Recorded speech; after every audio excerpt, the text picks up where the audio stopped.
Suite au cœur des marchés financiers pour vivre avec vous cette séance boursière, vous apportez des idées d'investissement. Frédéric Rosier est en duplex en ligne avec nous depuis Mescart Gestion Privée. Bonjour Frédéric. Bonjour. Et un CAC 40 très hésitant, toujours au-dessus des 4005 néanmoins.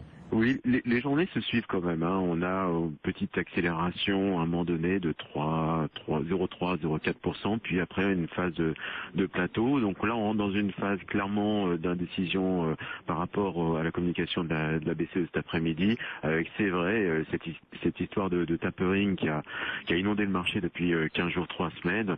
Donc c'est vrai qu'on pourrait avoir une petite agitation quand même lors de cette publication. À suivre tout à l'heure en direct sur BFM Business 14h30 le discours et les réponses aux questions des journalistes de Mario Draghi. Donc pas mal de publications également à suivre. Jusqu'ici, on a eu le sentiment qu'elles étaient positives. Celle du jour vous conforte dans cette idée plutôt favorable quant à l'état de santé des entreprises, Frédéric?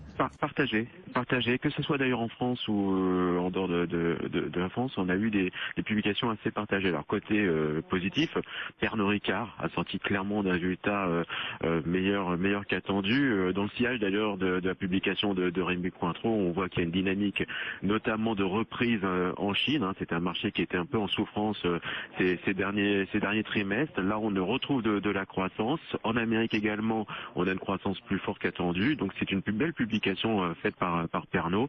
D'ailleurs, on voit une distinction d'ailleurs entre la notion de food et beverage d'ailleurs, puisque du côté de l'alimentaire, Nestlé a publié par contre des résultats assez décevants. Pernod Ricard actuellement gagne près de 2%, 110,60 €. À l'inverse, plus fort Publicis. Pourquoi moins 6% quasiment? Oui, effectivement. Alors c'est autant sur la publication, on est légèrement en dessous en termes de chiffre d'affaires, mais très légèrement en dessous que le discours de Monsieur Lévy. Alors c'est vrai qu'il s'inquiète un petit peu d'une forme d'incertitude sur 2017, l'impact du Brexit, l'effet élection américaine, et aussi bien sûr l'impact de la perte de gros budgets. On le sait, on a eu notamment la perte du contrat McDonald's, contrat historique de la part de Publicis. Donc ça pèse un peu sur le résultat, et on voit d'ailleurs que le secteur publicitaire, c'est une variable d'ajustement. Donc on est dernier trimestre et on ajuste les budgets sur cette période de l'année. Et là, il y a une petite incertitude et le marché n'apprécie pas, et on est en train de rebaisser assez fortement. Et on profite pas de la baisse du jour pour s'y renforcer, non? C'est pas un secteur qui vous inspire, vous, Frédéric? Le discours est assez mitigé, ça donne pas forcément envie d'y aller.